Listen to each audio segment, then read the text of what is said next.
খুব আনন্দের সাথে এই লক্ষ্মী পূজা করবো বলে কিন্তু লাড়ু মোয়াগুলো আজকে বানাচ্ছি। তো লক্ষ্মী পুজোর আগের দিনে কিন্তু লাড়ু মোয়াগুলো বানানো হয়েছিল।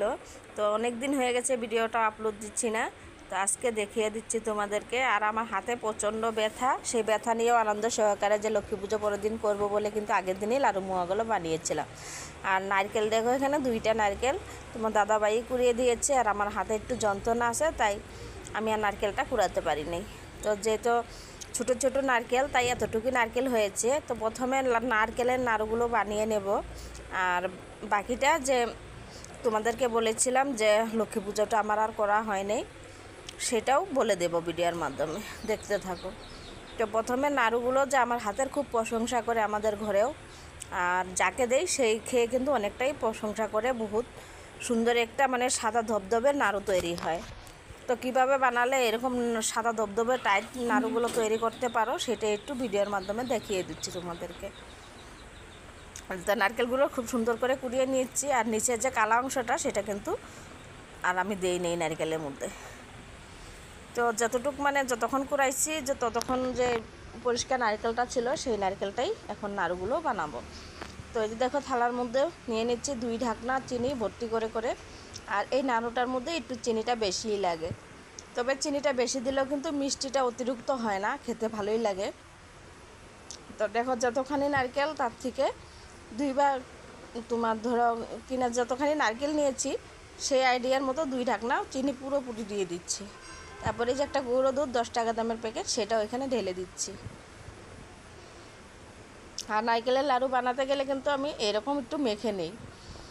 তো এখন মাখবো। আর একটু এলাচের যে সেটা একটু গুঁড়া করে দিয়ে দিচ্ছি। তাতে কি হয়, এলাচটা দিলে এলাচের ফ্লেভারটা খুব সুন্দর আসে। এলাচগুলো ফাটিয়ে নিয়ে ভিতরের যে বিচিগুলো সেগুলোই দিয়েছি। আর এই খোসাটা এটা দেব না, কারণ এটা দিলে যে মুখের মধ্যে পড়ে সেরকম একটা ভালো লাগে না, তাই শুধু বিচিগুলো ফ্লেভারের জন্য দিলাম। আর খোসাটাকে ফেলে দিচ্ছি। এবার আমি সুন্দর করে সমস্ত কিছু কিন্তু একসঙ্গে মেখে নেব। গুঁড়ো দুধ আর হচ্ছে গিয়ে তোমার চিনি আর নারকেল খুব ভালো করে একটু কষলিয়ে কষলিয়ে মাখতে হবে, যাতে ভালোভাবে চিনিটা আর গুঁড়ো দুধ আর নারকেলটা ভালো করে মিক্স হয়ে যায়। সেই করে কিন্তু আমি মেখে নিয়েছি। আর মাখতে মাখতে দেখো অনেকটা তেল তেল ভাব কিন্তু এসে গেছে। আর নারকেলের দুধটা পুরো বেরিয়ে গেছে, একদম একটু ভিজা ভিজা হয়ে গেছে। তবে এটা কোনো জল ছাড়াই কিন্তু মেখেছি, কোনো জল ইউজ করতে হবে না। চিনিটাই মানে গলে গিয়ে একটু জল জল ভাব দেখা যাচ্ছে আর কি। তো এটা এখন আমি 10 মিনিটের মতন রেখে দেব। 10 মিনিট পর ফিরে আসছি। আর এই যে ঠান্ডা কড়াইয়ের মধ্যেই আমি নারকেলগুলো আগে দিয়ে নিচ্ছি। আগে কিন্তু আমি গ্যাসটা জ্বালিয়ে দিই নেই। আর যদি আগে গ্যাস জ্বালানো হয়, তাহলে নিচ দিক দিয়ে নারকেলটা একদম পুরো লাল লাল হয়ে যাবে। তাই গ্যাস না জ্বালিয়েই কড়াইয়ের মধ্যে আগে ঢেলে নিচ্ছি।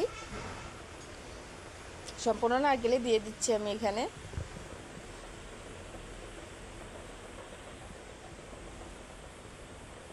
তারপরে হালকা আছে ধীরে ধীরে করে এটা নাড়াচাড়া দিতে থাকতে থাকতে দেখবে নিজে নিজে নারকেলটা পাক হয়ে আসবে। আর নারকেলটা কোনো রকম লাল হবে না। আর গ্যাসের ফ্লেমটা যদি এখানে তুমি হাই করে দাও, তাহলে অবশ্যই লাল হয়ে যাবে। তাই গ্যাসের আঁচটা মিডিয়ামে রেখে কিছুক্ষণ নাড়াচাড়া করছি।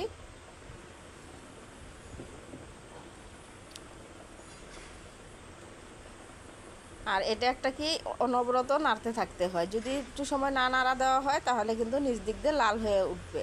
তাই কিন্তু সবসময় চেষ্টা করতে হবে নারকেল নাড়ু বানানোর সময় সাদা ধবধবে যদি নারকেল নাড়ু বানাতে চাও, তাহলে কিন্তু এভাবে নাড়াচাড়া দিতে থাকতে হবে বেশ কিছুক্ষণ।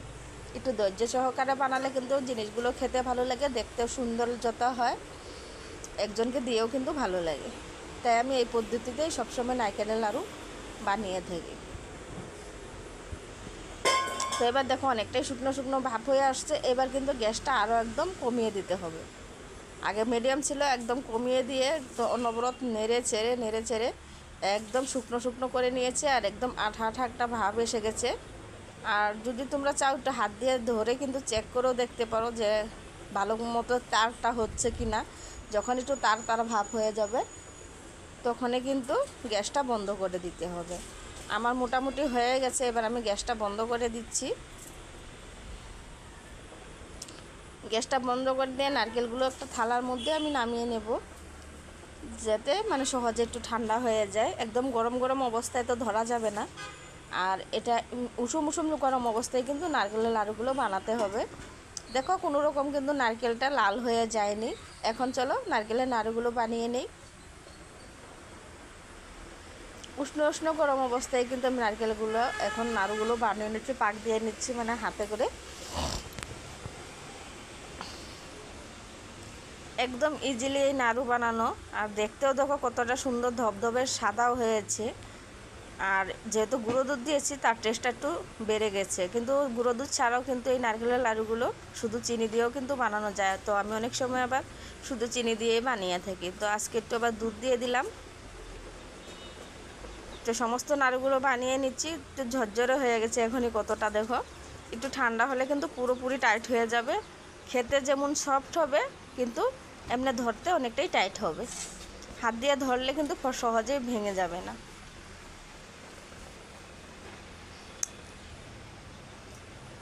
এগুলো এখন সাইডে রেখে কিন্তু আরও বাকি নাড়ুগুলোও বানানো আছে। চিড়ার লাড়ু, মুড়ির নাড়ু সমস্ত কিছুই বানাবো, তোমরা দেখতে থাকো। এখানে চিড়া আগে থেকে ভেজে নিয়েছিলাম, ভাজা চিড়া, এটা শুকনো কড়াইতে ভেজে নিয়েছিলাম একদম মুচমুচে করে। এগুলোকে কিন্তু এখন নাড়ু বানাবো। প্রথমে চিড়ার নাড়ুটা বানিয়ে নেই। আর এখানে আঠালো গুড় নিয়ে নিচ্ছি, যেটা নালের গুড় বলা হয়, সেই গুড়টাই নিয়েছি একদম আঠালো। তাই আমি 1 কাপ মেপে জল দিয়ে দিচ্ছি। আর হাফ কেজির মতন গুড় নিয়েছি, সেখানে আমি ছোটো কাপে 1 কাপ জল দিয়েছি। গুড়টা কিন্তু দারুণ আঠা, তোমরা দেখলে হয়তো বুঝতে পারছো কতটা আঠা। একটু গরম হওয়ার পরে কিন্তু গুড়গুলি সুন্দর করে গলে যাবে। আর একটু মাঝে মধ্যে নাড়া দিয়ে থাকলে কিন্তু গুড়গুলি সুন্দরভাবে গলে যাবে।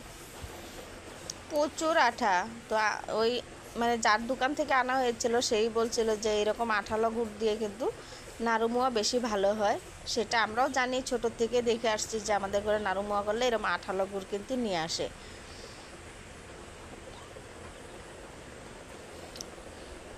তো গুড়টা পাক দিয়ে নিয়েছি। এখন দেখো গুড়টা উতলানো উঠে গেছে, তবে কিন্তু এখনও তার হয় নাই।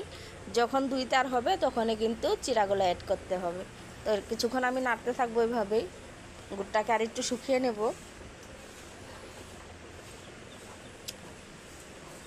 অনেকটা গাঢ় হয়ে গেছে আগের থেকে, তো কিন্তু মাত্র 1 তার হয়েছে। তো আরেকবার আরও 2-3 নাড়া দেওয়ার পর কিন্তু আরেক তার যখন আসবে তখন চিড়াগুলো আমি অ্যাড করব। এইবার দেখো পারফেক্ট আছে একদম, তার সুন্দরভাবে লাগছে। এখনই চিড়াগুলো আমার অ্যাড করতে হবে, না হলে বেশি পাক হয়ে গেলে কিন্তু আর নাড়ু তৈরি হবে না, ঝুরঝুরে হয়ে যাবে। এতটুকুই পারফেক্ট আছে। আর দেখো ছেলের থেকে পড়তেই চাচ্ছে না, একদম লাইন লাইন লেগে পড়ছে, মানে পুরো আঠাটা পুরো সুন্দর করে হয়েছে। তো এবার চিড়াগুলো ঢেলে দিচ্ছি এখানে, দিয়ে ভালো করে একটু মিলিয়ে নেব। আর গ্যাসটা কিন্তু বন্ধ করে দিতে হবে এই সময়। গ্যাসটা বন্ধ করে দিয়ে আমি ভালো করে চিড়াগুলো একদম গুড়ের সঙ্গে ভালো করে লাগিয়ে নিচ্ছি। একদম ছেনি দিয়ে নেড়ে নেড়ে দেখো সুন্দরভাবে হয়ে গেছে। আর চিড়ার লাড়ু একদম গরম গরম অবস্থায়ও কিন্তু বানানো যায় না, হালকা একটু ঠান্ডা করে নিতে হয়, না হলে কিন্তু নাড়ু পাক মানে বানাতে গেলে ঝুরঝুরে হয়ে যায়। তাই একটু ঠান্ডা করে নেব। এটাকে উষুম উষুম গরম অবস্থায় বানাবো। অনেকের আবার লাড়ু বানাতে গেলে অনেক কিছু সমস্যা হয়, তাই ভাবলাম আজকে একটু ভিডিওর মাধ্যমে তোমাদেরকে দেখিয়ে দেই, যাতে ইজিলি তোমরাও নাড়ুগুলো বানিয়ে নিতে পারো। যেরকম কি আমার দিদি নাড়ু বানাতে কিন্তু ভীষণ ভয় খায়, কারণ ঝুরঝুরে হয়ে যায়, ভালো করে নাড়ু হয় না। তো এরকম অনেকেই আছে নাড়ু পাক দিতে গেলে নাড়ু ঝুরঝুরে হয়ে যায়। আমার দেখবো প্রতিটা নাড়ু সুন্দরভাবে হয়ে যাবে। আর সম্পূর্ণটা একদম নাড়ুই বানাবো, ঝুরঝুরে হবে না কোনো রকম। দেখতে থাকো, আমি বানিয়ে নিই। দেখো কতটা আঠা হয়েছে। আর একটা বাটির মধ্যে জল নিয়ে নিচ্ছি, যেহেতু আঠা জিনিস বারবার হাতটাকে চুবড়িয়ে আবার শুকনো কাপড় দিয়ে একটু মুছে মুছে আমি নাড়ুগুলো তৈরি করব। আর ভিজে ভিজে যদি এরকম মানে হাত ভিজে সঙ্গে সঙ্গে নাড়ুগুলো বানালে নাড়ুগুলো পরে ড্যাম হয়ে যায় কিছুক্ষণ পর।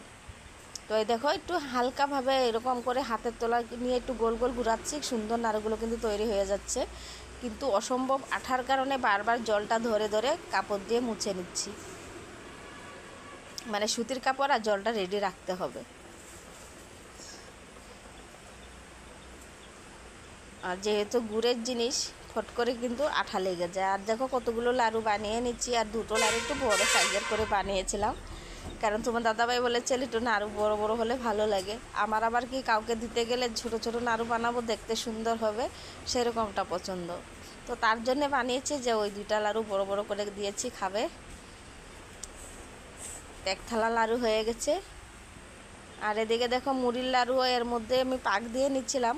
কতগুলো মুড়ির লাড়ু হয়েছে, পুরো একটা ডালা ভর্তি হয়ে গেছে নাড়ুয়ে। মুড়ির লাড়ুটা একটু বেশি করে বানিয়েছিলাম।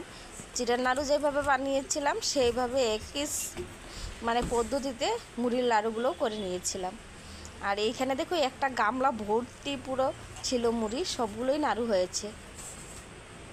ফাইনালি সব নাড়ু বানিয়ে আমি একদম কমপ্লিট করে নিয়েছি, দেখো পুরো রেডি। এবার দেখো কতগুলো হয়েছে।